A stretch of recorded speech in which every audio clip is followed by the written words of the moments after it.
Estima-se que nós temos próximo a 1 milhão de pacientes vivendo com o vírus no Brasil e cerca de cento e poucos mil, 150, 130 mil não sabem que estão contaminados. Hoje os jovens não usam preservativo, então vamos dizer que caiu em desuso, uma falsa sensação de segurança pelo fato dessa doença não matar mais tanta gente, não temos famosos indo a óbito pelo HIV, então está sendo menos divulgado.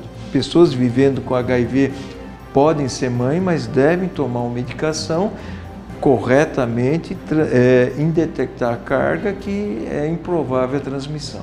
Hoje, epidemiologicamente, a transmissão maior é sexo, relação sexual e principalmente homem que faz sexo por homem. Todas as pessoas estão vulneráveis, desde que não se proteja. E a prevenção é simples, é o preservativo.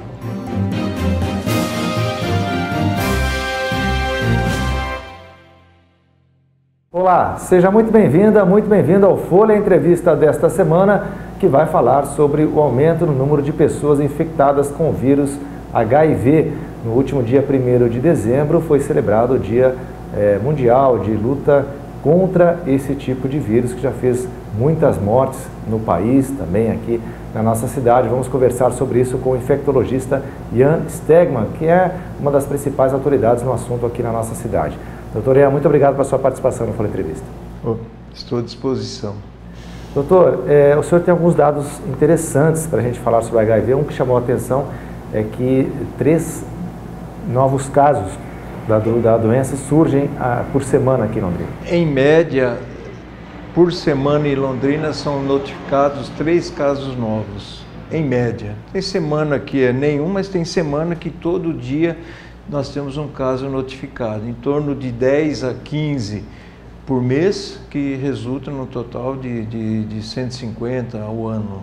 Casos novos notificados em Londrina. O senhor tem alguns dados também aí levantados nacionalmente, né, doutor? Sim.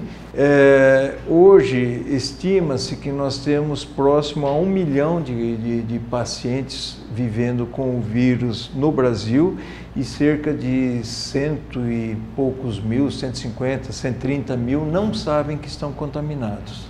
Tá? Em média, no Brasil, nós temos de 100 a 120 casos novos por dia, o que perfaz 5 a 6 pacientes por hora se contaminando com o vírus da AIDS. São números muito expressivos, né? Inclusive foi tema de reportagem aqui da Folha de Londrina, na edição do final de semana de 30 de novembro e 1º de dezembro, a manchete, né? Banalizados, casos de HIV aumentam silenciosamente.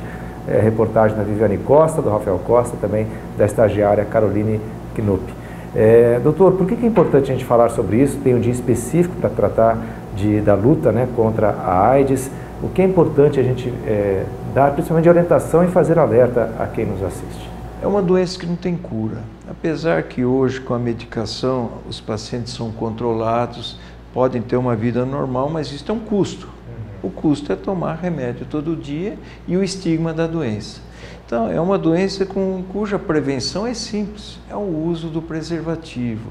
Hoje, os jovens não usam preservativo, então, vamos dizer que caiu em desuso, uma falsa sensação de segurança pelo fato dessa doença não matar mais tanta gente, não temos famosos indo a óbito pelo HIV, então está sendo menos divulgado.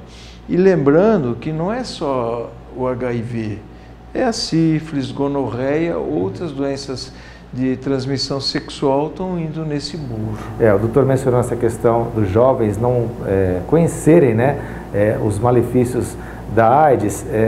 No final dos anos 80, início dos anos 90, nós perdemos, como disse o doutor, pessoas famosas, né, que desenvolveram a doença, os cantores Cazuza, o Renato Russo, líder da Legião Urbana, atores também na época. Enfim, a AIDS naquela época matava mais. O que acontece qual foi o procedimento, doutor, que fez com que a doença passasse a ser mais controlada nas últimas décadas? Houveram muitos estudos e hoje nós temos um tratamento altamente eficaz, efetivo, cômodo e menos tóxico. Que o primeiro medicamento que surgiu foi o AZT, foi em 1987. Então era um tratamento incompleto, porque usava-se uma droga só. O coquetel surgiu 10 anos depois, em 97. E no início os medicamentos eram em número grande, medicamentos com pouca tolerabilidade, extremamente tóxicos, com efeitos colaterais ruins. Faciais, rim, vômitos, etc. Com o passar do tempo, o número de comprimidos diminuiu e os medicamentos são mais eficientes e eficazes e praticamente sem nenhum efeito colateral. Hoje é possível ter uma certa qualidade de vida mesmo estando infectado com o vírus? Sim, é um custo de tomar 1, 2, 3 comprimidos por dia. Hoje, no Brasil, em torno de 650 mil pessoas fazem uso do coquetel. Aqui em Londrina, em torno de 3.500 pacientes fazem uso regular da medicação. E a rede pública atende a esse pessoal, doutor? 100%. Eu diria até que não existe esse remédio na rede privada, tá? Ninguém consegue comprar o coquetel na rede privada, é 100% fornecido pela rede pública. Agora, o senhor mencionou que os jovens cada vez mais têm se contaminado, mas também a gente tem uma certa parcela considerável de idosos ou pessoas acima de 50 anos adquirindo também o vírus, né, doutor? Sim, o vírus, todas as pessoas estão vulneráveis, desde que não se proteja, e a prevenção é simples, é o preservativo. Né? Então, hoje, basicamente, para combater a epidemia, o que é necessário? É necessário diagnosticar todos os doentes, e isso é fácil, qualquer pessoa pode fazer o exame gratuitamente na rede pública, existe o teste rápido, tá? Uma gota de sangue, em poucos minutos, a pessoa pode saber se está infectada ou não. Esse exame é disponibilizado em vários postos de saúde da rede pública de Londrina. Tem o posto de saúde ali próximo à Concha Acústica, que tem o centro de testagem e aconselhamento, todo dia no período da manhã, faz o exame gratuitamente, não só HIV, hepatite B, hepatite C e sífilis. Então, o diagnóstico é fácil. Então, hoje, o ideal é diagnosticar todas as pessoas, lembrando que 10 a 20% das pessoas que têm o vírus não têm diagnóstico. A partir do momento que eu diagnostico essas pessoas têm que mudar o comportamento, tratar essas pessoas, porque a transmissão depende do número de vírus. Se o indivíduo faz um tratamento correto, toma medicação, indetecta a carga viral dele, é improvável que ele transmita. Tá? Então é diagnóstico precoce, diagnosticar todo mundo, tratar todo mundo, quem está em tratamento tomar o remédio correto e, além disso, usar proteção. Bom, lembrando que o centro de referência que o doutor mencionou fica ali na esquina, né, da Alameda Manuel Ribas com a Souza Naves, no centro da cidade, muito fácil a localização. Doutor Ian, a AIDS, ela se manifesta da mesma forma nas pessoas infectadas pelo vírus? Não. O quadro clínico é variável. Lembrando que o vírus atua de duas maneiras.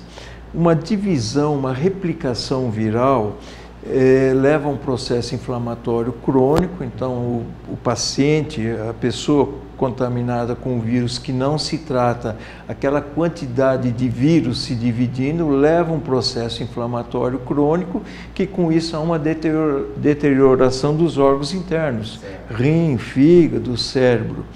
E esse vírus usa uma célula do organismo para se multiplicar, que é uma célula responsável pela imunidade, chamada de CD4. O vírus se replica nessas células e destrói essas células. E com o tempo, há uma diminuição dessas células, diminui a imunidade e o paciente se torna vulnerável a infecções que as pessoas normais não têm. E esse tempo é variável. Tem pessoas que em 1 ano já cai a imunidade a ponto de desenvolver a infecção oportunista, e tem pessoas que demoram anos, a média 6 a 8 anos, 6 a 8 anos para estar vulnerável a infecções oportunistas. Então, só para que fique claro, a pessoa que contraiu o vírus HIV, quando é que ela que pode-se dizer que essa pessoa tem AIDS? Normalmente, a gente diz, isso baseado numa nota técnica do Ministério da Saúde, que AIDS é quando a pessoa tem numericamente um CD4 baixo, um CD4 abaixo de 350, ou já teve alguma infecção oportunista. Então, a gente pode considerar como AIDS. Se não, é uma pessoa vivendo com o vírus HIV. Nós temos um caso clássico mundial, que é o do ex-jogador de basquete Magic Johnson, que contraiu o vírus HIV há mais de 20 anos, ainda quando era atleta, se eu não me engano, e que vem controlando essa doença, né? Sim, no caso dele, ele contaminou quando ele jogava basquete, aí ele parou, depois ele voltou e participou do Dream Team nos Jogos Olímpicos de Barcelona em uso de medicação. O Magic Johnson é um exemplo de um paciente com vírus HIV, fez o diagnóstico, está fazendo o tratamento correto e tem uma vida praticamente normal. Isso serve também até de inspiração para quem vem contrair o vírus. Um exemplo, ele nunca escondeu que tinha o vírus, inclusive ele é um ativista em relação à causa do HIV e do tratamento. Então, é um exemplo. Tem o vírus, faz o tratamento e tem uma vida normal. Doutor, em relação a gestantes, quais são os riscos? A gestante que contraiu o vírus. A gestante, veja bem, se a gestante tiver o vírus, não fizer o tratamento, ela tem um risco de 20 a 40% de transmissão vertical, que chama, né? Vertical para o feto. Mas hoje a gestante faz o exame no pré-natal, no início da gestação, durante a gestação e na hora do parto. Então hoje, que nem eu disse, a chance de transmissão depende da quantidade de vírus. Então, se essa gestante faz uso do coquetel, tem uma carga viral indetectável, é improvável que ela transmita para o recém-nato. Então, menos de 1%. Então, que a gestante tem direito à maternidade normal, né? Então, pessoas vivendo com HIV podem ser mãe, mas devem tomar uma medicação corretamente, indetectar a carga, que é improvável a transmissão.